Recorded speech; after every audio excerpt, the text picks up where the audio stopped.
I would like to continue the journey with this book because this is the true thing. Every book is giving us a journey into time and space. In this case, the next game I want to show you is Garry Kasparov against Marjanovic at the Malta Olympiad in 1980. Why I love this book? Because the author show you a theme of games that we can replicate in our own. So we don't have to reinvent the wheel. d4, knight f6, c4, e6, knight f3, b6, and we saw it in the previous game that this was the same, right? g3, bishop b7, bishop g2, and bishop e7. They both castle. Notice we are using this Baku chess set from the 1960. That probably was one of the first chess set that Kasparov used when he was young to play chess and learn chess.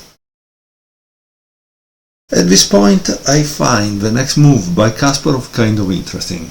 You know why? Because it doesn't develop a piece, but it fights for the center. And the move is d5. Here the author put a diagram and says sacrifice, pawn sacrifice, an early stage pawn sacrifice that Garry made quite popular. So this is the thing. From one side I think we can replicate what Kasparov did in his game, but at the same time I think things like this are probably the fruit of deep opening preparation. I mean, this young kid also in that time was already having an opening preparation that surpass and outclass everyone else. He takes d5, and now again try. Sometimes you need to get something like this, think for 3 minutes like you would do in a real tournament game, and find what is the next move you would play as white. Okay? I hope you paused the video, you found the move. The move is knight h4. And here it says, we begin to see some ideas behind Garry pawn sacrifice. From h4, the white knight can leap into the black kingside f5. The diagonal from g2 to b7 is also open for the white bishop. In fact, Garry threatens c4 takes d5, taking back the sacrifice pawn. And this square f5 is kind of important. Sometimes when you will learn different openings like the Italian game, you will see that some squares are important. And so you can link your opening preparation to where the pieces should go, a square. Okay? Okay, so what did black play? Black was greedy and played c6. He said, ha ha ha, let's see if you can get the pawn back. Ha ha ha. Obviously it's a bit passive because he blocks this, but what can you do? Honestly, I don't know what can you do. C takes d5, knight takes d5. And of course, like we said, knight f5.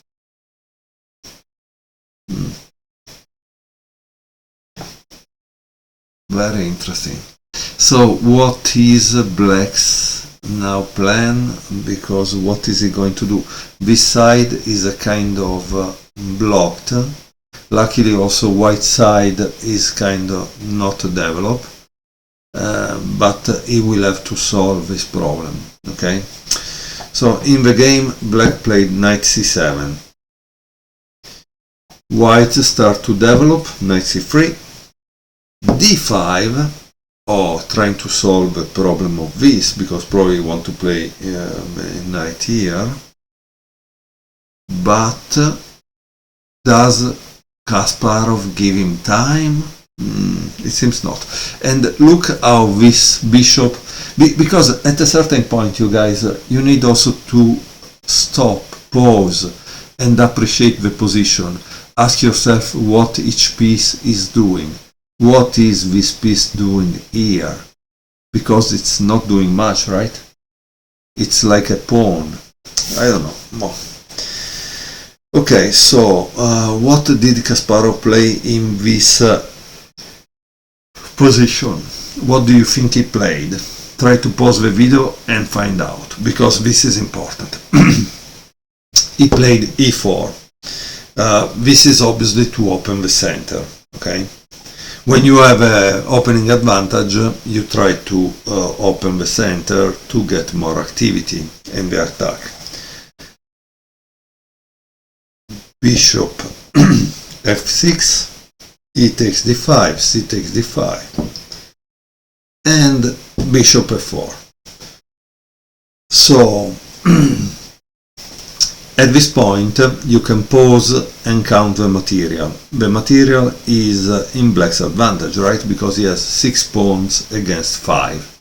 But this is an isolated queen pawn, and white control that square. So that's kind of interesting. Because an isolated queen pawn generally can be a strength if you're able to push it. Otherwise it's kind of weakness because you will lose it. However, let's see what white plays and how he creates an attack out of nowhere, because I understand that all these games are Kasparov attacking games. Knight a6, rook e1, he occupies the e file. Also, if notice this, can really white go in any of the squares? No. So I don't know how important it is. Black continue with queen d7, which is very interesting because yes, he attack this, but he also connect the rooks. Okay, and of course there is another thing. Why black couldn't play this move? Try to find out why black couldn't play this.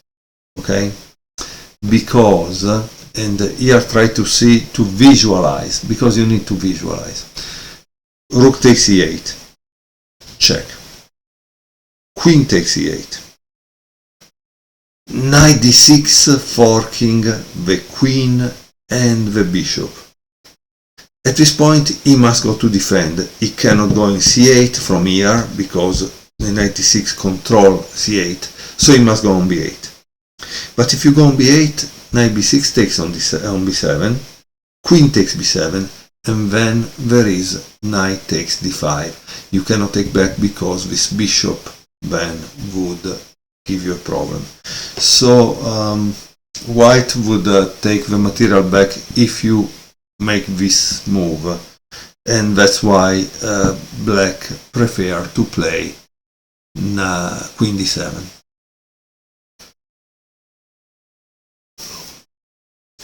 Of course, now you need to decide what you're going to do with that knight.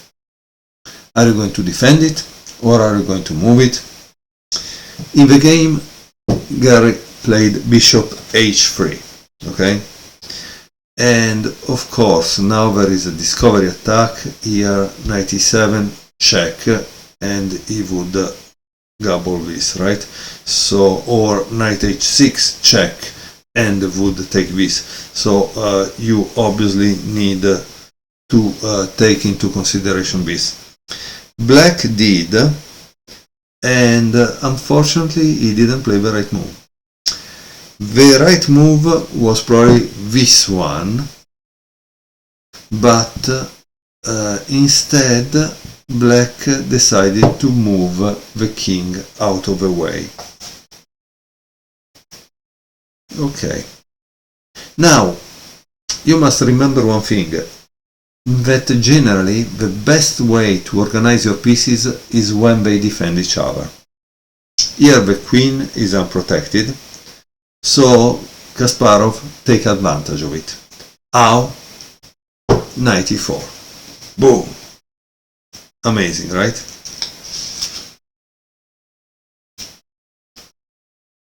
Bishop takes here.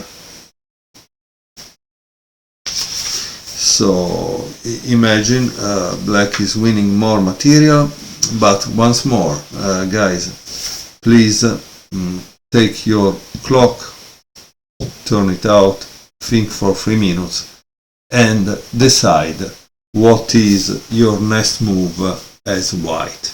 Okay? Because, like I told you, the traits of a grandmaster often are prophylaxis, which means to defend all your pieces and block the ideas of the opponent. But what I have seen over and over and over is that they react, the grandmasters at top level, they react to an attack with a stronger attack. They don't defend. Instead, one of my negative traits is this. I only think of defensive moves when I'm in this kind of difficult situation, and I should switch to this idea of attack, attack, attack. So I hope you paused the video and found out the move that Kasparov played, because he played knight g5. Okay? So what is knight g5? Knight g5 is defending this, but is an exchange sacrifice. Exchange sacrifice is when you give material for the attack, no? Okay? So this is kind of scary for black, and you should think or have seen most of the situation. In the game, black played queen c6, but let's try to see what happens here, okay? What happens if it takes here, because that's what you should have calculated, okay? Whoops, obviously trying to checkmate, okay?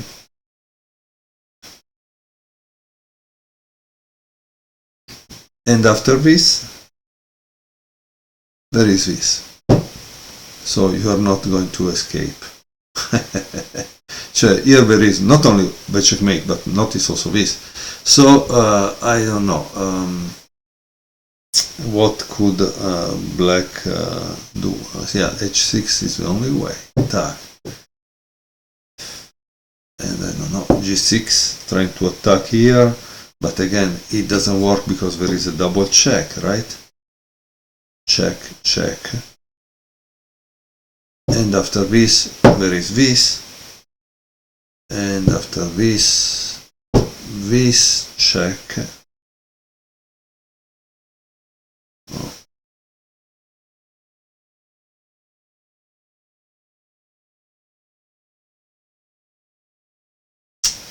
Yeah, it's kind of problematic here.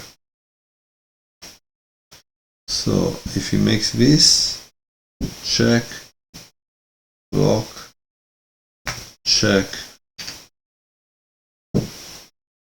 and checkmate. Wow. Okay, I don't know if they calculated at all, because it's like 5 moves. In the time they surely had long time controls.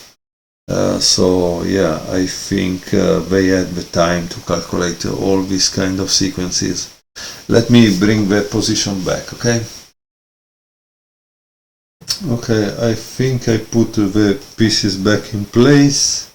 We just saw that white played this knight g5, not caring if black takes there because of this attack that is unstoppable.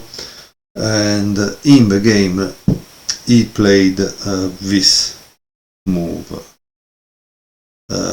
which obviously is trying to threaten a checkmate, right?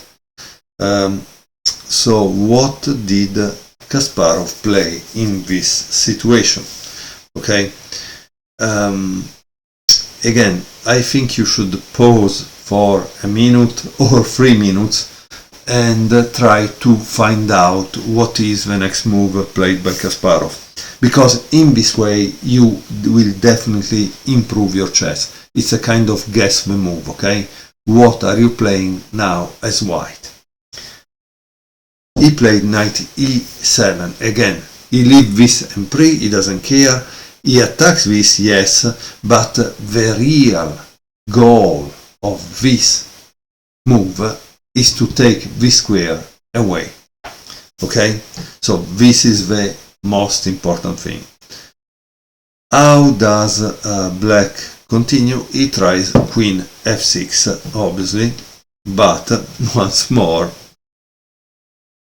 the situation is horrible.